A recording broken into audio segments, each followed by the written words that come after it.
Queen Silarash had ruled the crystalline throne of Velthara for 43 cycles, and in all that time she had never felt genuine fear. She commanded fleets that could shatter planets, governed billions across 12 star systems, and held the respect of every species in the galactic coalition. Her orange skin bore the silver markings of royal lineage. Her blonde hair was woven with threads of precious metals, and her violet eyes had stared down warlords without flinching. But as she stood in her private chambers, reading the report her intelligence minister had just delivered, fear crept up her spine like ice. "This cannot be accurate," she said, her voice steady despite the tremor in her hands. "Humans have been part of the coalition for barely 30 years. Their technology is adequate but unremarkable. Their military is competent but conventional. They cannot possibly have. The evidence is irrefutable, Your Majesty." Minister Kethral's tone was grim. "3 of our deep space reconnaissance platforms detected the energy signature simultaneously. The pattern matches descriptions from human historical databases exactly. They have successfully created what they call a Phoenix protocol." Solara set down the report carefully, as if it might explode. "Explain it to me again, in simple terms." Kethral pulled up a holographic display. "Human mythology speaks of a creature called a phoenix, a bird that dies in flames and is reborn from its own ashes, returning stronger than before. Humanity's military strategists apparently took this myth as inspiration for a weapon system. If our intelligence is correct, they have created ships that, when destroyed in combat, trigger a cascade reaction that rebuilds them from their own debris using exotic matter conversion. That's impossible. The energy requirements alone would bankrupt most civilizations, yes, but humans have been operating zero-point energy extraction stations in classified locations for the past decade. They have the power, and now, it seems, they have the technology to deploy it. Solara walked to her window, looking out over the capital city of Velthara Prime. Millions of her people going about their lives unaware that humanity, the species most coalition members still considered upstart newcomers, had just fundamentally changed the balance of galactic power. "Why?" she asked quietly. "Why would they build such a thing? We're at peace. The border conflicts are minor. There's no existential threat that would justify this kind of development." "That," Kethral said, "is what concerns me most. Either they know of a threat we don't, or they're preparing to become one themselves." The thought was unacceptable. Solara had worked for decades to maintain the delicate peace between coalition species. She'd negotiated treaties, mediated disputes, and carefully balanced power dynamics to ensure no single species could dominate the others. If humanity had developed an unstoppable weapons system, "Summon the human ambassador," she ordered. "Immediately." Ambassador James Chen arrived within the hour, his expression carefully neutral. He was older for a human, perhaps 60 standard years, with gray hair and the kind of calm demeanor that came from decades in diplomatic service. Solara had always liked him. He was reasonable, honest, and genuinely seemed to want peace between their peoples, which made what she had to ask him even harder. "Ambassador Chen, thank you for coming so quickly." "Your Majesty," he bowed with perfect protocol. "How may I serve the crystalline throne?" Solara gestured for him to sit, then dismissed her guards. When they were alone, she said bluntly, "Tell me about the Phoenix Protocol." To his credit, Chen's expression barely flickered. but she saw it, a momentary tension around his eyes, a slight tightening of his jaw. "That's classified human military information, Your Majesty. Don't insult me with protocol, James." She used his personal name deliberately. "We've known each other for 15 years. I'm not asking as a queen demanding answers from a subordinate species. I'm asking as someone who needs to understand if humanity has just triggered an arms race that will destroy everything we've built." Chen was quiet for a long moment. Then he sighed. "May I speak candidly, please? The Phoenix Protocol exists. It's real, it's functional, and it's currently deployed on approximately 40% of humanity's military fleet." He held up a hand as Solara tensed. "But it's not what you think it is." "Then explain it to me." Chen stood and walked to the window, his hands clasped behind his back. "Your Majesty, do you know what humanity's greatest fear is? I'm not here for philosophy, Ambassador. Humor me, please." Solara considered. "Conquest, death, the unknown, extinction," Chen said quietly. "Complete and total extinction. For most of human history, we were alone in the universe. We had no proof that intelligent life existed anywhere else. And we spent that time creating increasingly efficient ways to kill each other. Nuclear weapons, biological warfare, planet-killing asteroids. We developed the capability to destroy ourselves a dozen times over before we even left our solar system. I'm aware of humanity's violent history." "Then you understand why, when we finally met other species and realized we were far from the strongest or most advanced, our deepest fear was that we'd meet someone who would finish what we'd nearly done to ourselves." He turned to face her. "The Phoenix Protocol isn't a weapon of aggression, Your Majesty. It's a weapon of survival. I don't see the difference. Don't you?" Chen's expression was intense. "Every other species in the coalition has allies who share their biology, their culture, their evolutionary background. The Thishans have the Thishan Confederacy. The Krix have their clan worlds. Even the Azurians have genetic cousins on 3 different planets. If any of those species were attacked, their survival wouldn't depend on a single homeworld or government. But humanity has Earth, just Earth. Every human in the galaxy traces their ancestry to one planet, one evolutionary line. If Earth fell, if humanity's government collapsed, if our species was subjected to systematic elimination," he paused, "we would disappear completely, forever, our myths, our art, our music, our stories, all of it gone as if we'd never existed." Solara felt something shift in her understanding.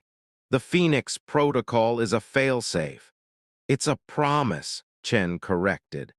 "A promise that even if humanity is beaten, even if our ships are destroyed and our fleets scattered, we will rise again. We won't go quietly into extinction. We'll come back again and again until either we survive or our enemies realize the cost of destroying us is too high to pay." "That's terrifying, James. I know, but from our perspective, it's necessary. You rule 12 star systems, Your Majesty. Your species has colonized hundreds of worlds. If Velthara Prime was destroyed tomorrow, your people would endure, your culture would survive, your species would rebuild." His voice dropped. "Humanity doesn't have that luxury. We're one catastrophe away from extinction every single day. The Phoenix Protocol is our insurance policy." Solara processed this, trying to reconcile the defensive explanation with the aggressive capability. "But the tactical implications, if your ships literally cannot be destroyed permanently." "They can be," Chen interrupted. "The Phoenix Protocol has limitations. Each rebuild requires enormous energy expenditure. A ship can resurrect perhaps 3, maybe 4 times before the exotic matter conversion breaks down, and the process takes time, hours, not minutes. In a sustained engagement, an enemy could destroy a Phoenix ship faster than it could rebuild. He returned to his seat. It's not invincibility, Your Majesty, it's resilience. There's a difference. And what happens if another species develops similar technology, if everyone has ships that resurrect endlessly? Then warfare becomes pointless, which is exactly what we want. Mutual assured survival instead of mutual assured destruction. No one can win a war if both sides refuse to stay defeated. It was brilliant in a deeply disturbing way, Solara realized. Humanity had turned their greatest vulnerability, their isolation, their single-species existence, into a strategic doctrine. They couldn't afford to lose, so they'd made losing impossibly expensive for any aggressor. "How many people know about this?" she asked. "Within the coalition, until your intelligence services detected the energy signatures, probably fewer than 100 non-humans. We've kept it classified precisely because we knew how other species would react. Fear, suspicion, accusations of warmongering." Chen met her eyes. "We're not trying to dominate anyone, Your Majesty. We're just trying to ensure we survive long enough to find our place in a galaxy that still sees us as children playing at civilization." Solara wanted to argue, to insist that the coalition had accepted humanity fairly, but she couldn't. She remembered the debates when humanity had first applied for membership, the skepticism, the barely concealed condescension from species who'd been spacefaring for millennia. Even now, 3 decades later, humans were often dismissed as the young species whose opinions carried less weight in council deliberations. "What do you want me to do with this information?" she asked finally. "That's your choice, Your Majesty. You could expose the Phoenix Protocol, demand humanity dismantle it, trigger the exact arms race you're worried about. Or," he paused, "you could understand why we built it and help us find a better solution." "What kind of solution?" "One where humanity doesn't feel so vulnerable that we need doomsday weapons to sleep safely at night. One where we're not the only species with no genetic cousins, no allied civilizations, no backup plan if everything goes wrong." Chen leaned forward. "Your Majesty, you're one of the most respected leaders in the coalition. If you advocated for deeper integration, for treating humanity as true equals rather than probationary members, it would matter.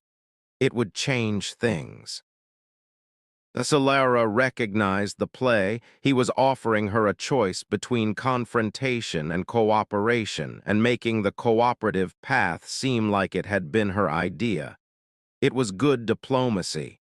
It was also sincere. She could see it in his expression, hear it in his voice. This wasn't manipulation, it was desperate hope. "I need time to think," she said. "Of course. Thank you for hearing me out, Your Majesty."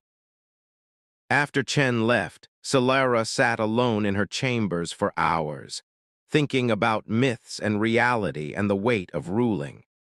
3 days later, Solara called an emergency session of the Coalition Council.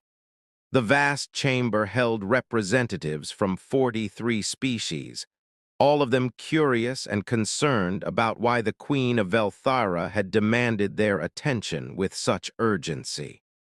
Solara stood at the central podium, aware that her next words would either prevent a crisis or create one. "Honored delegates," she began, "I have learned that humanity has developed a weapons system of significant capability. Before rumors and fear spread, I wanted to address this matter directly and propose a solution.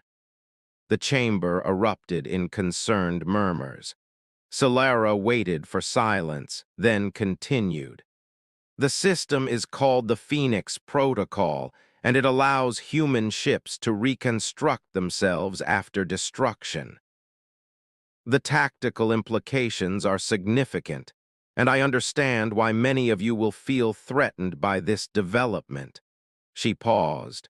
But before we demand humanity disarm, I ask that we consider why they built this system in the first place.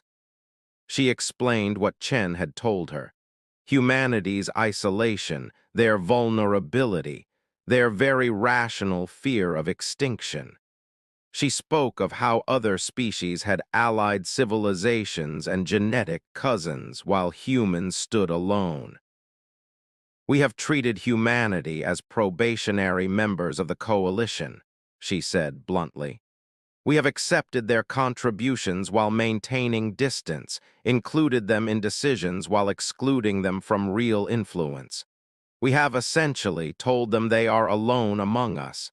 Is it any wonder they prepared for the worst? The Thishan delegate rose. Your Majesty, with respect, explaining their motivation does not reduce the threat. If anything, a species that fears extinction may act unpredictably.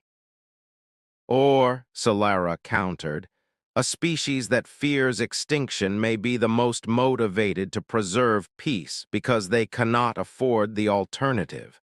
Tell me, Delegate Koravan, if the Thishan Confederacy faced potential extinction, what would you not do to prevent it? The delegate sat down slowly, unable to answer. I propose, Solara continued, that instead of demanding humanity dismantle their defense, we remove the reason they felt they needed it. I propose full integration, not probationary membership, but complete inclusion in coalition governance and protection. I propose that humanity's survival becomes our collective responsibility, so they no longer feel the need to prepare for fighting alone. You want to reward them for building weapons? Another delegate objected.